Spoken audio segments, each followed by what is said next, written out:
नमस्कार स्टूडेंट्स, मैं तौफीक खान आपका अपनी क्लास में बच्चों बहुत बहुत स्वागत करता हूं।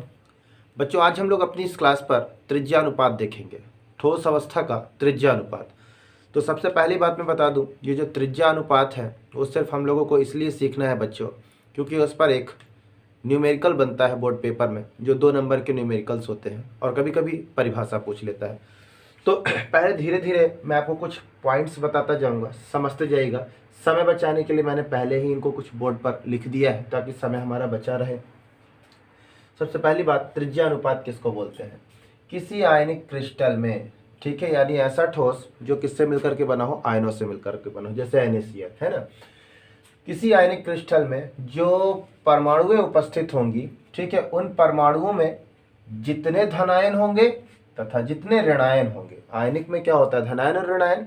तो जितने धनायन और जितने ऋणायन होंगे उन्हीं की जो त्रिज्या होगी, उन परमाणुओं के धनायन गोले, उन परमाणुओं के ऋणायन गोले, उनकी त्रिज्या के रेशियो को, अनुपात को त्रिज्या अनुपात कहते हैं। ठीक है, तो ये तो परिभाषा थी। ठीक है, फिर से एक बार देख लीजिए। किसी आयनिक क्रिस्टल में उपस्थित परमाणु के धनायन तथा ऋणायन के त्रिज्या, ठीक है, यानी कि जो परमाणुएं होंगी, तो कौन कौन से वो परमाणु आयनिक ठोसों में कौन कौन से हो सकते हैं।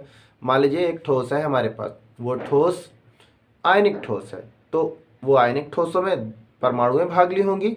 तो एक परमाणु का धनायन गोला और दूसरे परमाणु वाला ऋणायन गोला, इन गोलों की जो त्रिज्या होगी, ठीक है, उन्हीं त्रिज्या के अनुपात को त्रिज्या अनुपात कहते हैं।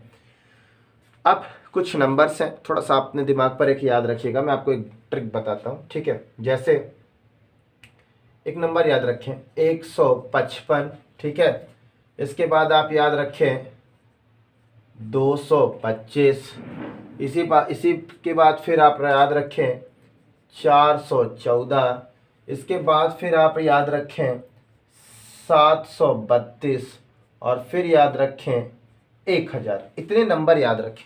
एक ट्रिक है, अगर आप नहीं याद रखते हैं तो ठीक है, आपको फिर वैल्यू याद रखनी पड़ेगी। ये नंबर याद रखें। अब बच्चों, नंबर याद रखने के बाद अब आप क्या करेंगे, ठीक है, सबसे लास्ट वाले पॉइंट से दशमलव को 3 अंक इधर पीछे की ओर खसकाना है।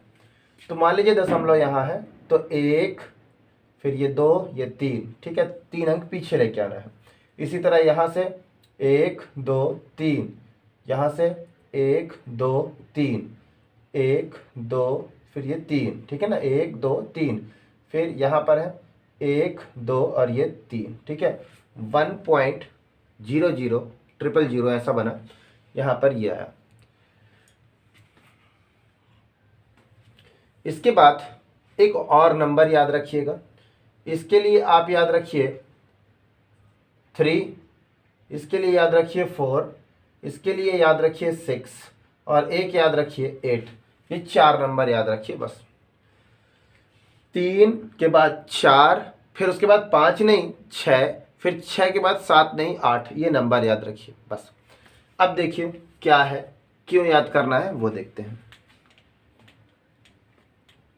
तो बच्चों, ये नंबर जो ये मैंने बनाने का तरीका दिया है, देखिए इससे हमें क्या फ़ायदा मिलने वाला है वो देखिए। हम एक सारणी बनाते हैं। क्या होता है बच्चों, जब हमारे पास कोई न्यूमेरिकल्स आ जाता है और न्यूमेरिकल्स करने के लिए उसमें बोल दिया जाता है कि उसकी नंबर कहीं आ गया 3, नंबर कहीं आ गया 4, ठीक है, कुछ सॉल्विंग के दौरान आ गया मान लीजिए 4, तो ये जो 4 समन्वय संख्या है, ये अभी मैं बता देता हूँ, पहले मैं समझाता हूँ आपको, ठीक है ना।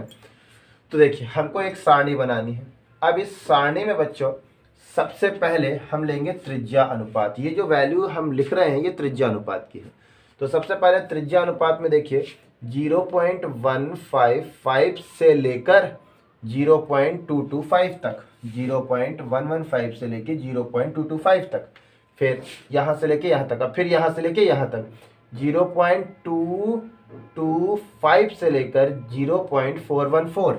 ये देखिए 0.225 से लेकर 0.414 यहाँ तक हो गया। फिर यहाँ से लेकर 0.414 से लेके 0.732, ये देखिए। इसके बाद फिर यहाँ से 0.732 से लेकर 1.0, ठीक है ना।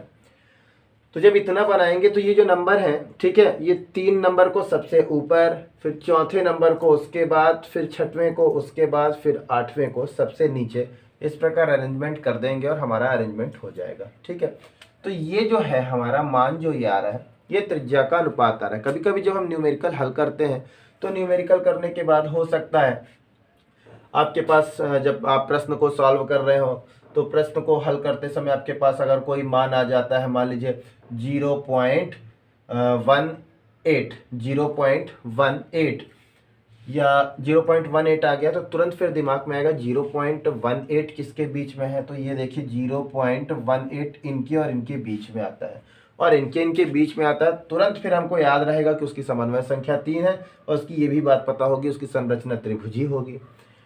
मान लीजिए किसी सवाल को हल करते समय हमारे पास एक वैल्यू आ गई 0.9, अब 0.9 आया, तो हम कौन सी त्रिज्या अनुपात के बीच में वो फंस रहा है, 0.9, देखिए 0.9 ये यहाँ फंस रहा है, 0.7 है ना, तो 0.7 से लेके ये 1 है, तो 0.9 इनके बीच में फंस रहा है।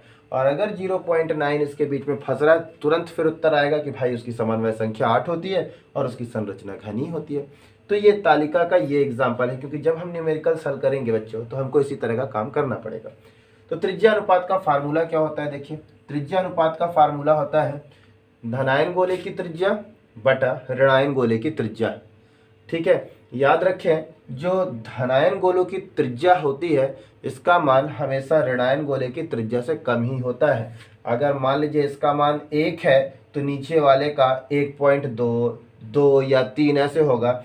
यूँ कह दीजिए इसका जो मान होता है, धनायन गोले का जो मान होता है वो कभी भी r माइनस से आपको कम देखने को नहीं मिलेगा। ठीक है, ज़्यादा देखने को नहीं मिलेगा, कम बोल रहा हूँ मैं, ठीक है, सॉरी। ये जो धनायन गोले की बच्चों त्रिज्या है, ये जो r पॉजिटिव की ये जो त्रिज्या जो भी कुछ मान होगा, ये मान कभी भी r माइनस से आपको ज़्यादा नहीं प्राप्त होगा, मतलब इससे कम ही दिखाई देगा सवाल पर। ठीक है, तो ये आप अपने दिमाग पर रखिएगा, धनायन गोले की जो त्रिज्या होती है वो ऋणायन गोले की त्रिज्या से हमको जल्दी बड़ी प्राप्त नहीं होगी, कम ही रहेगा उसका मान। ठीक है, इतनी बातें आप देख लीजिए। तो ये है त्रिज्या अनुपात। और बच्चों सबसे पहली बात, न्यूमेरिकल को हल करने के लिए आप इतनी चीज़ें और ये आपकी जो ये तालिका है इनको बिल्कुल पूरी तरीके से तैयार रखिएगा, तभी आपका ये आपको जो न्यूमेरिकल्स हैं इसके आप आसानी से न्यूमेरिकल्स कर पाएंगे। ठीक है, इसके बाद अब इसी क्लास में मैं आपको ब्राविज जालक बताता हूँ, उसकी डेफिनेशन बताता हूँ ब्राविज जालक क्या है, तब तक आप इसे नोट कर लीजिए। तो देखिए बच्चों, अभी आपने देखा त्रिज्या अनुपात पर सब कुछ ठीक था, 3 से त्रिकोणी समझ में आ रहा है, 4 से चतुष्फलकी समझ में आ रहा है, 6 से यहाँ पर षटफलकी होना चाहिए, लेकिन यहाँ पर ये षटफलकी नहीं है बल्कि अष्टफलकी मैंने आपको लिखवाया। इसी प्रकार इसको ये 8 है। ठीक है, अब इस 8 को घनी लिखवाया, इसके एग्जाम्पल को मैंने आपके सामने प्रस्तुत किया, थोड़ा सा मैं समझाने की कोशिश करूँगा आपके सामने। ठीक है, 6 का मतलब देखिए, जैसे एक गोला ये है, ठीक है, एक गोला ये है बच्चों, ये दूसरा गोला यहाँ पर रखा है, ये बीच में होगा, एक यहाँ, फिर इसके बाद दूसरा यहाँ, 2 हो गए, फिर इसके बाद एक यहाँ पर 3 और फिर एक यहाँ पर, टोटल मिलाकर 4 गोले इधर हैं। इसके बाद बीचों बीच एक गोला रखा है ऊपर। तो अब देखेंगे इस गोले को अगर हम उन बाहर के जो 4 गोले हैं उनसे मिलाएंगे तो देखिए क्या कहाँ से मिलेगा, एक ये वाले गोले से ऊपर टच करेगा और एक ये वाले गोले से इसको टच करेगा, तो इस साइड पर देखिए एक फलक बन गया।